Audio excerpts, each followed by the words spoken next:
Ça y est, c'est déjà le dernier match de cette première journée de Proximus ePro League, mais c'est probablement la plus grosse affiche tout simplement de cette journée. On a un match Courtrai contre le Standard, entre un demi-finaliste et un ex-champion de Belgique. Ça va partir dans tous les sens. Bonjour Xavier, encore une fois, tu es toujours là vraiment pour cette toute fin de compétition où je te dis bonjour à chaque fois. Mais c'est te dire à quel point je suis super motivé et excité à l'idée de commenter cette rencontre. Ouais, c'est vrai que même le match juste avant, c'était aussi une très belle affiche. Mais c'est vrai que voilà, on finit cette journée vraiment par des très très gros matchs. Et ici, Mainz contre Shadow, deux joueurs qui étaient déjà pro la saison dernière, Et oui, déjà du côté de Courtrai, déjà du côté du Standard de et Liège. oui, Ils étaient sortis de leur groupe en playoff, donc ils avaient été un peu plus loin, mais ils avaient tous les deux échoué. Non, je pense que Mainz avait échoué en demi-finale c'est ça, et Shadow en quart de finale, mais bon voilà. exactement. Ils étaient quand même fait de bons résultats, et bon, cette année ils se rencontrent lors de la première journée. On va voir un petit peu que peut donner ce match et quel est leur niveau sur un nouvel opus de FIFA. Absolument, tu sais bien que j'aime les statistiques, donc on est reparti pour des petites stats. Alors tu l'as dit, Quentin Van de Watson a passé les playoffs en deuxième position, derrière Anthony Rocchetti qui est le vice-champion de Belgique, on l'a déjà cité auparavant avec 5 points, il a donc échoué ensuite en quart de finale, ça tu l'as dit. Et pour Mans, il était dans cette fameuse poule dont je vous ai parlé, où il y avait Alexander Zimet qui avait fini tout dernier, et où il y avait aussi Zachary Ventato qui était fini premier. Et bien il était à la deuxième place avec seulement 3 points.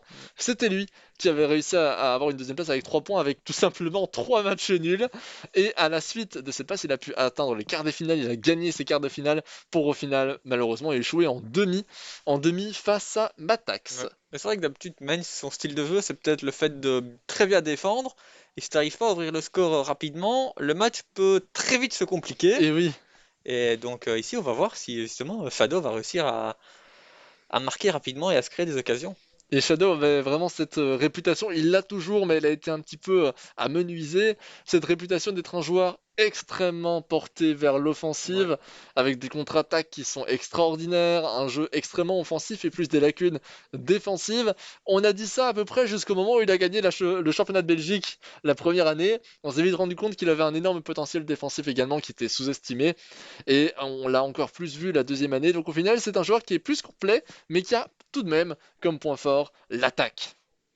Ouais, donc voilà, c'est vraiment peut-être deux styles opposés. Donc ça nous promet une très très belle rencontre. Ici, voilà, les deux joueurs sont en train de faire les derniers changements. On voit justement Shadow qui va commencer en 4-2-2-2. Donc une formation qu'on avait vue aussi du côté Et oui, d'Abdoulaye, du côté de Genk, ça lui avait pas pas forcément trop. réussi. Mais on voyait quand même qu'il se créait des occasions. Donc offensivement, il y avait du répondant. Et de l'autre côté, du côté de Mainz, on commence en 4-2-3, la sécurité défensif. Avec une formation comme le 4-2-2-2, ça paraît même cohérent Voilà. d'avoir des occasions. Justement, c'est aussi le but de cette composition. Moi, j'ai une petite question pour toi, Xavier. On le rappelle, nous sommes en mode 90 et puis en mode 85 comme les années précédentes. Est-ce que pour toi, le passage du mode 85 au mode 90 pour ces deux joueurs que l'on connaît bien Ouais. aura une influence? Et si oui, quel joueur risque d'être avantagé? Je pense que du côté du standard, t'as quand même Amala qui est quand même fort grand, toi, donc ça va peut-être donner un petit avantage du côté du standard de Liège. Et puis comme tu l'as dit, justement, en mode 90 au lieu de 85, les 5 étoiles gestes techniques, Shadow qui est fort porté vers l'attaque, peut-être que ça va lui permettre de faire la différence plus facilement. Absolument. De Sar. On a hâte de voir en tous les cas si tes prédictions vont se révéler exactes. Et moi, ce qui m'intéresse vraiment le plus, parce que voilà, on arrive quasiment à la fin de cette première journée, donc c'est des questions qui commencent à se poser, c'est de voir tout doucement comment ces joueurs vont réussir à s'améliorer tout au long de la compétition. Parce que voilà, toutes les semaines, ils auront l'occasion d'observer les autres joueurs. C'est vraiment quelque chose d'excellent pour s'améliorer. Et contrairement à la compétition amateur où certains joueurs étaient peut-être un peu moins motivés, ici, ce ne sont que des pros. C'est ça. Donc ça va peut-être encore un petit peu plus changer la donne parce que c'est encore au-dessus des enjeux de simplement un joueur qui avait gagné un tournoi pour son club et qui avait été choisi parmi une liste. Tu vois ce Ouais, que je veux ça, dire? les enjeux. Et puis petit à petit aussi, je pense que c'est que la première journée, mais plus on va avancer, plus ils auront d'expérience sur ce mode de jeu là aussi, et peut-être les styles de jeu vont changer aussi au fur et à mesure. C'est tout à fait possible. On analysera de toute façon tout cela au fur et à mesure des matchs, des rencontres. Makarenko pour Danne, pour l'instant pas encore d'occasion franche, hein, pendant qu'on a analysé durant ce début de match. Je dirais pas qu'on a un run d'observation parce que le jeu a l'air très fluide, hein. Oui, très fluide. Voilà. Après, on a quand même vu une mini occasion du côté du standard, et pour le moment déjà, tu vois. Donc il a quand même réussi à trouver pas encore la faille, mais il était quand même pas très loin dans la Absolument. défense du Courtrai. Pour tous ceux qui viennent de nous rejoindre et qui se posent peut-être la question des quelques latences que vous pouvez observer de temps en temps, c'est très simple. À cause de la crise sanitaire, à cause du contexte du coronavirus, tous les joueurs sont obligés de participer à la compétition depuis leur stade, sauf situation exceptionnelle parfois chez eux. Mais du coup, il y a quelques soucis de connexion qui devraient être réglés au fur et à mesure de la compétition. On espère en tout cas. Et deuxième évidemment règle liée à cette mesure sanitaire, vous l'avez remarqué pour ceux qui nous suivent depuis le début, nous portons un masque. C'est important au niveau de la santé pour nous préserver tous les deux. On n'a pas la possibilité d'être assez distancés et d'avoir les mesures nécessaires pour ne pas porter de masque. Donc si vous entendez quelques petites difficultés au niveau de la voix, c'est lié à ce masque. C'est Slimani qui prend beaucoup de vitesse et qui est arrêté par Gavory et Baudard en deuxième intention. Bien réalisé, on va chercher Siquet. C'était quand même dangereux, première occasion, non pas première, deuxième occasion vraiment franche, deuxième situation un petit peu dangereuse. Non, c'est du côté, attention, du côté du Standard qu'on tente une offensive avec Lestienne qui avait tenté de lancer Sepsoba, mais sans succès. Ouais, pour le moment, ce qui est bien, c'est qu'on a vu une occasion des deux côtés. Donc c'est quand même un match assez équilibré, on peut dire ça en termes d'occasion. Mhm. Et c'est vrai que je m'attendais à voir Mainz peut-être un peu plus défensif, et peut-être un peu moins vers l'avant. Donc je suis agréablement surpris pour le moment, après 20 minutes de jeu. Mais c'est vrai qu'il a un jeu beaucoup plus offensif que les années précédentes. Après, est-ce que c'est peut-être lié aussi aux espaces. Encore une fois, on le rappelle, jeu offensif de Shadow. En général, quand on est face à un joueur très offensif, très rapide, eh bien, par défaut, on voit des espaces qu'on ne voit pas de base. Oui, puis après, le 4-2-2-2, c'est aussi pas forcément le dispositif qui te permet de mieux défendre aussi. Tu as quand même pas mal d'espace, Bien tu sûr. quand même que deux milieux. T'as tes deux milieux offensifs qui sont fort hauts. Défensivement, c'est pas toujours le plus simple. Yanker pour Okansi pour Selemani. De Sar qui avait la profondeur évidemment sur sa propre aile. Attention Dan qui est passé. Magnifique de la part de Manseux qui vient chercher Selemani dans les petits espaces. On vient longer la ligne de coup de pied de but et relancer un tir de Selemani croisé sans aucun souci. Évidemment le gardien était battu. Ouais. Mais c'est vraiment très très dur de défendre là, que sur la ligne comme ça en fait. Le souci c'est que t'as peur d'aller contre l'adversaire, que quand tu arrives perpendiculaire à lui, des fois t'as des duels physiques qui sont un petit peu limites et l'arbitre siffle penalty, donc Ouais, t'as pas envie de trop y aller, tu le laisses un petit peu, puis après t'as la passe en retrait qui est grande, enfin il a l'espace pardon, et défensivement tu peux pas forcément faire grand chose, donc c'est vraiment la pire des situations pour défendre. Ouais, tout à fait. Tout à fait.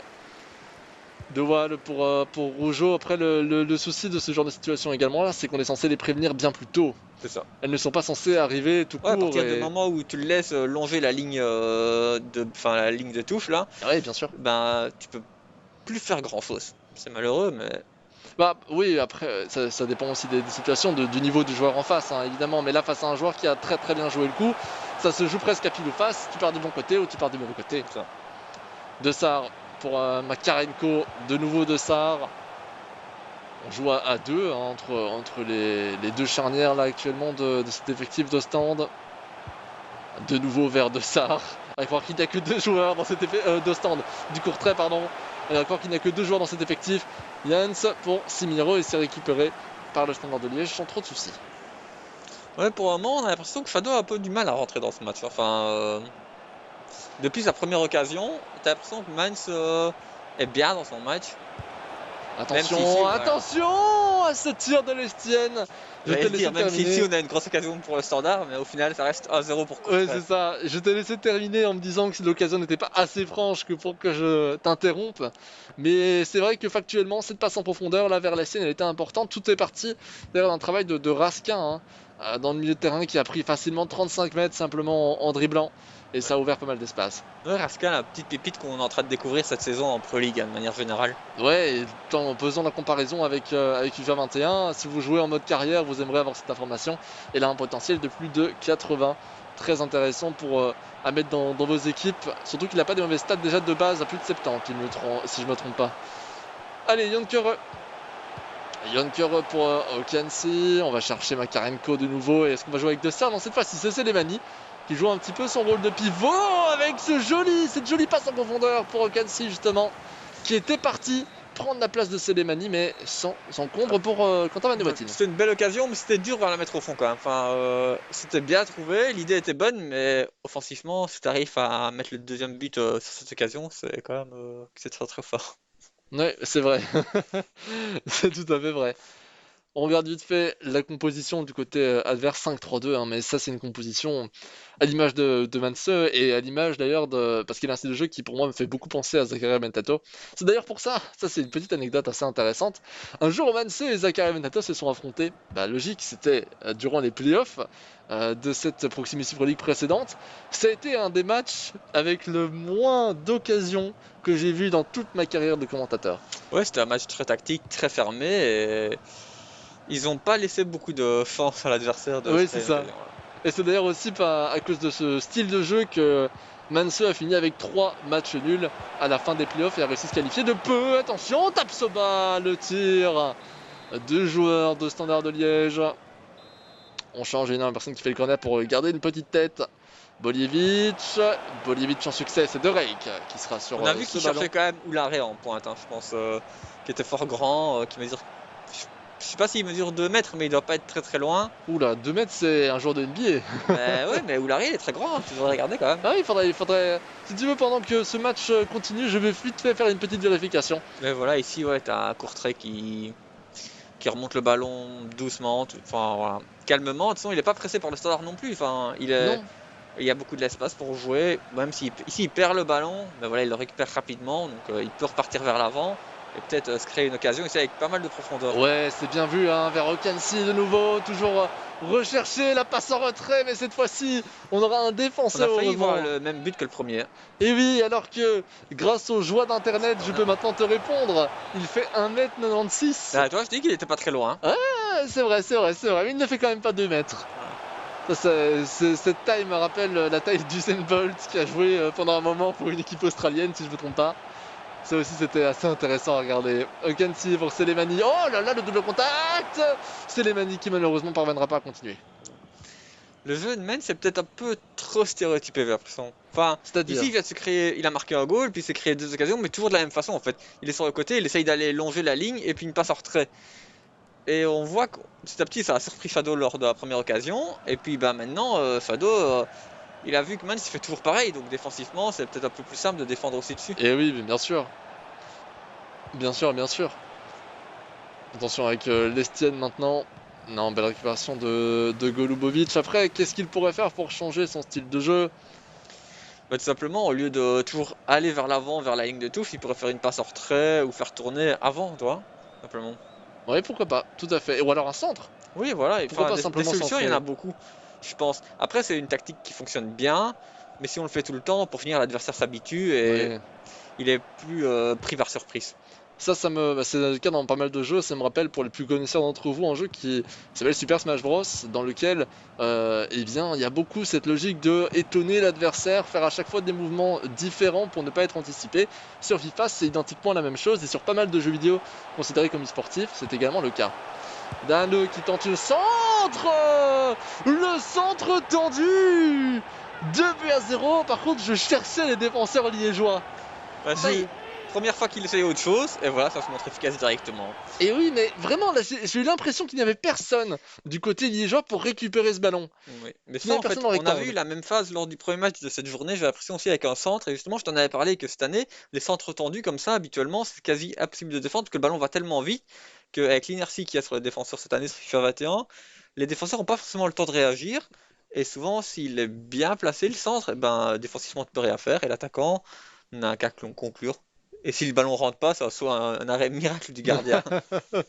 C'est vrai que maintenant que tu le dis, ça me rappelle quand même quelque chose dans les tout premiers matchs, hein, il me Voilà, ça, semble. peut-être j'ai l'impression que c'est le premier, je me trompe Je peut-être, ne mais il me suis semble pas que c'est le sûr. premier. Je ne suis pas sûr. Dans tous les cas, effectivement, ça marche. La preuve est en vidéo ici. Et Manse est en train de gagner 2-0 et qui tient bien justement son ex-statut de demi-finaliste. À ne pas oublier aussi que on les voit très clairement à cette petite latence. Je pense que c'est également le cas pour les joueurs. Donc peut-être que ça peut aussi un petit peu déranger Quentin Van de Wattine. Et on espère que ce n'est pas trop le cas. Oularé. On rappelle que nous ne sommes malheureusement pas responsables de ce point-là.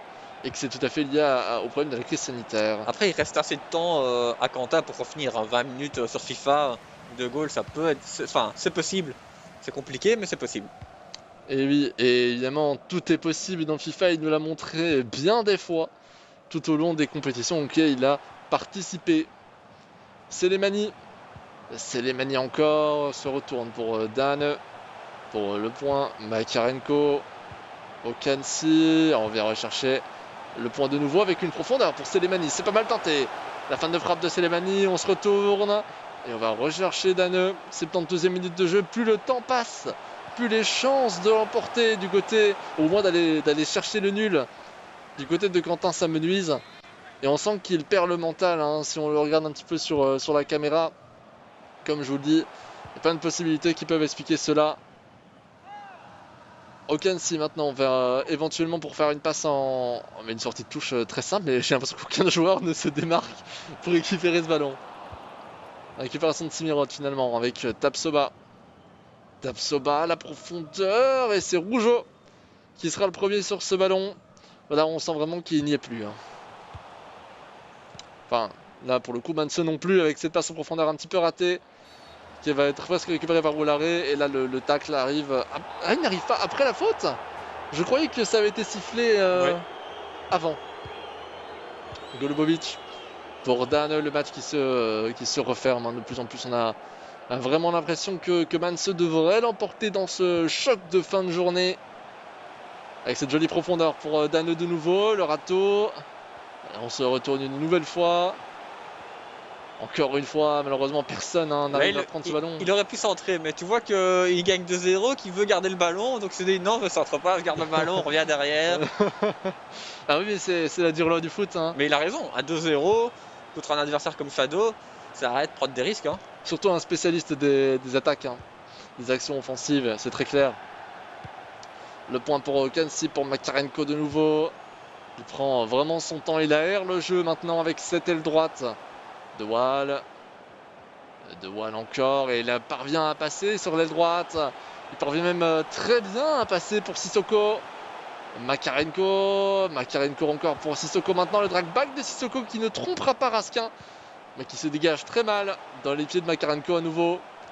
De Wall, double contact de Wall qui tente de se retourner sans succès. C'est Gavori qui sera sur ce ballon. Ouais, je pense que maintenant on peut peut-être dire que Courtrai va aller chercher ses 3 points. Je pense qu'on peut sonner le glas, effectivement. On n'a pas l'impression que Shadow pourra remonter ce score, encore moins sur cette récupération de Makarenko là à l'instant. Donc ça devrait être une victoire 2-0 pour Courtrai. Mais on commentera évidemment la fin du match comme si rien n'était fait. Pavlovic, Selemani maintenant qui récupère, qui lance une profondeur avec le point, qui va sûrement se retourner. Le centre, le tir de Selemani. 3-0 pour Mans, le demi-finaliste du championnat de Belgique 2019-2020. Vient chercher sa victoire avec le style. Ouais, au vu de ce qu'il a montré dans le match, pour moi c'est une victoire quand même méritée. Hein. Enfin, oui, non, c'est bien vrai. le Standard de Liège, mais de ce côté-là, il n'a pas montré grand-chose dans ce match. Hein. Non, mais je sais même pas s'il s'est créé 5 occasions. Enfin, j'ai pas l'impression. Il n'y a pas eu beaucoup de tirs du côté du Standard, il n'y a pas eu d'occasion franche. Il n'a pas mis en difficulté Courtrai en fait. C'est vrai. C'est tout à fait vrai. Le problème là, c'est qu'on n'a pas eu un Shadow en pleine forme. On sentait que quelque chose n'allait pas spécialement bien. Et ça pourrait être évidemment la latence qu'on espère le corriger le plus rapidement possible également. Voilà. Eh bien, c'est une fin de match. Victoire 3-0 de Manse. Tu nous as fait d'ailleurs ton résumé avant l'heure, au final, par rapport à cette confrontation. Je suis en avance sur mon temps. Oui, toujours évidemment. Avec toi, Xavier. Je pense qu'au lieu de faire un résumé de ce match, on peut peut-être faire un résumé encore une fois de la compétition. C'est la troisième fois que je te pose cette question, mais cette fois-ci, elle a encore plus de sens et de manière générale, je trouvais ça important de le faire chronologiquement. Quel est ton point de vue, ton analyse par rapport à cette ePro League première journée? Je pense qu'on a eu quelques confirmations, comme du côté de Zach, qui a gagné 5-1 en Underleg. On a eu quelques petites surprises, justement. Enfin, Moucron, c'est une défaite, mais voilà, le joueur de Louvain, on pensait quand même qu'il était bon. Il nous a montré qu'il était bon, donc voilà. Petite surprise peut-être du côté du club de Bruges contre Miran. Beaucoup de gens mettaient Miran favori. Oui, bien sûr. Quentin est très fort du côté du club de Bruges. Il a répondu présent, il emporte 1-3. Donc voilà, je pense de manière générale, on a eu quelques surprises, pas mal de buts en fin de match également.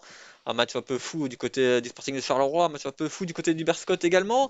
Mais voilà, de manière générale, c'était une très très belle première journée. Beaucoup de buts, je Bien trouve. sûr.